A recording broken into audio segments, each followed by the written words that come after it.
안녕하십니까, 아마존 아니키입니다. 오늘 날씨가 너무 좋네요. 지금 방금 이제 물류창고에다가 또 물건 갖다 주고, 그리고 지금 다시 사무실로 돌아가는 길입니다.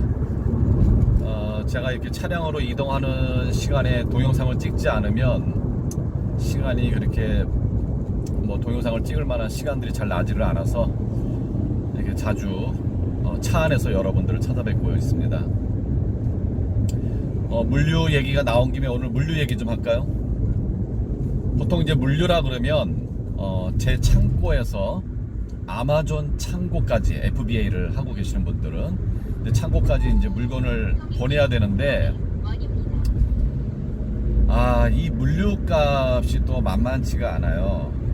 그래서 보통 예전에 그 아마존 창고로 물류를 보내시는 분들이 나타나기 전에는 보통 이제 우체국이라든가 이렇게 해서 보냈는데 가격이 무지하게 비쌌죠. 그래서 UPS라든가 이제 DHL이라든가 이런 거를 많이 활용을 하고 계시는데, 물량이 많아지면 아무래도 이제 UPS라든가 이제 DHL 같은 이제 전문적인 물류 회사에서는 로지스틱이라고 하는데 할인을 해주죠. 근데 이제 물량이 그렇게 많지 않으면 아무래도 이제 배송비는 비쌀 수밖에 없습니다. 결론부터 말씀을 드리자면 지금 가격 경쟁은 사실 물류 싸움이라고 해도 과언이 아니에요. 물론 이제 피해를 하시는 분들은 대량으로 물건을 제조를 해서 그게 중국이 됐던 한국이 됐던 그걸 배로 이제 한 달 정도 걸려서 미국 창고까지 보내다 보니까 사실 그렇게 물류에 대해서 걱정을 많이 안 하시는데, 저같이 이제 셀류어스를 많이 하시는 분들 같은 경우에는 사실 이 물류 비용이 어떻게 전략을 하느냐에 따라서 배송비로 인해서 승부를 볼 수가 있는 그런 틈이 생깁니다. 자, 예를 들어서 20kg짜리를 기준으로 할게요. 20kg라고 하면은 예전에 이제 우체국에 가시면은 6호짜리 6호 박스가 있어요. 제일 큰 박스인데 그게 이제 부피로 따지자면 그게 20kg짜리가 됩니다. 그래서 이제 그걸 기준으로 말씀을 드릴게요. 우체국에서 만약에 20kg짜리를 미국 아마존 창고까지 보낸다? 엄청 비쌉니다. 그런데 이제 우리가 보통 물류 창고라고 하죠.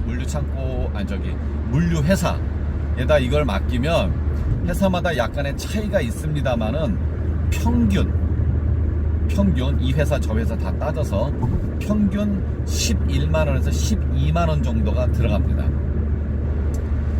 이거는 이제 보통 특송이라 그래서 비행기로 보낼 때를 기준으로 말씀을 드릴게요. 좀 더 간략하게 정리해서 말씀드리자면 우체국 박스 20kg를 기준으로 해서 비행기로 아마존 FBA 창고까지 보내는데 비용이 약 11만원에서 12만원 정도가 소요됩니다.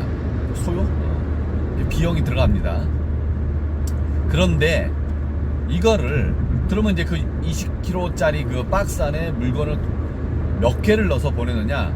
저 같은 경우는 평균 80개에서 100개를 보내는데 저는 기준을 80개를 잡습니다. 왜냐하면 어떤 물건은 그 20kg짜리 박스 안에 60개가 들어가는 게 있고요. 어쩔 때는 130개, 150개 들어갈 경우도 있어요. 그래서 그거를 평균을 잡아보니까 20kg 박스 안에 80개 정도가 들어간다라고 평균을 잡아서 배송 그 코스트를 잡으면 거의 유사하더라고요. 그렇게 해서 보내면 대충 개당, 그러니까 제품이 개당 약 1,000원에서 1,200~1,300원 정도가 됩니다. 그러니까 제품 하나당이요. 그래서 이제 그렇게 생각을 하시면 되고, 그런데 이제 FBA를 하시는 분들 같은 경우, 그러니까 셀류어스를 하시는 분들 같은 경우 가격 경쟁이 너무 심하다 보니까 다른 데서 이 비용을 줄일 수 있는 방법이 없어요. 그래서 저 같은 경우는 어떻게 줄이자면은 이 물류 배송비에서 줄이는데 사실 비행기로 보내다 보니까는 약간 좀 비싸죠. 그래서 어떻게 하느냐, 이제 배로 보내려고 많이 하고 있어요. 배로 보내면 물류비가 50% 이상 줄어듭니다.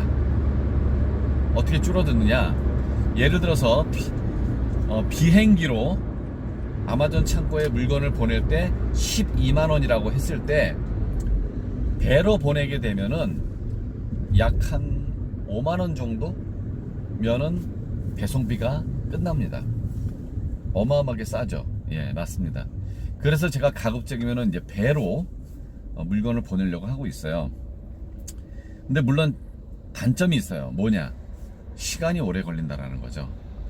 보통 특송, 이제 비행기로 물건을 보내게 되면은 3일이면 도착을 합니다. 아마존 창고에.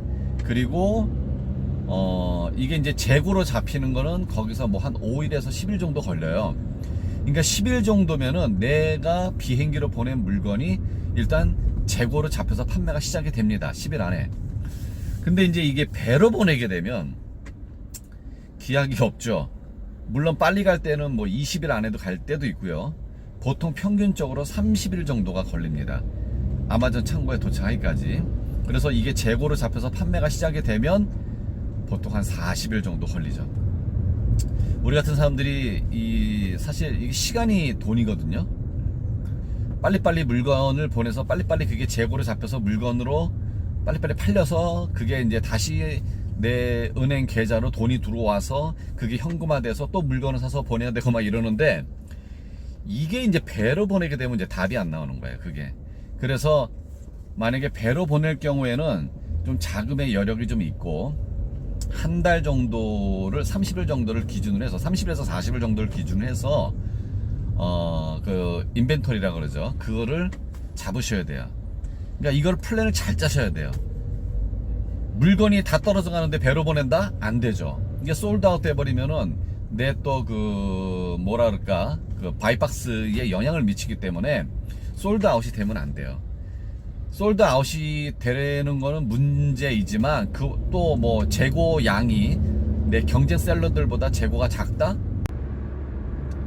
동영상을 찍다가 동영상이 핸드폰이 열이 받아가지고 영상이 끊겼어요.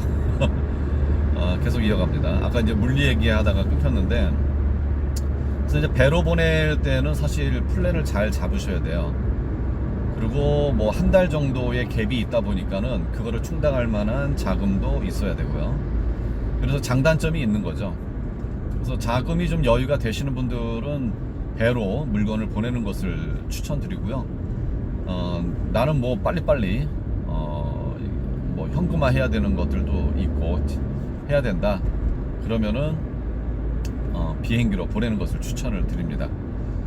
어쨌든 뭐 본인의 물건을 파시는 분들 같은 경우에는 뭐 크게 상관이 없는 물류에 대한 부분들에 대해서 말씀을 좀 드렸고요. 대신 이제 셀리오스를 하시는 분들은 이제 가격 경쟁에 대한 부분이 너무 심하다 보니까 이제 이거를 어디서 만회할 것인가에 대한 고민을 좀 하시라는 의미에서 오늘 물류에 대해서 잠깐 말씀을 좀 드렸습니다. 아이고, 고속도로 차가 되게 많이 막히네요. 네, 그럼 나중에 또 더 좋은 거 가지고 다시 찾아뵙도록 하겠습니다. 감사합니다.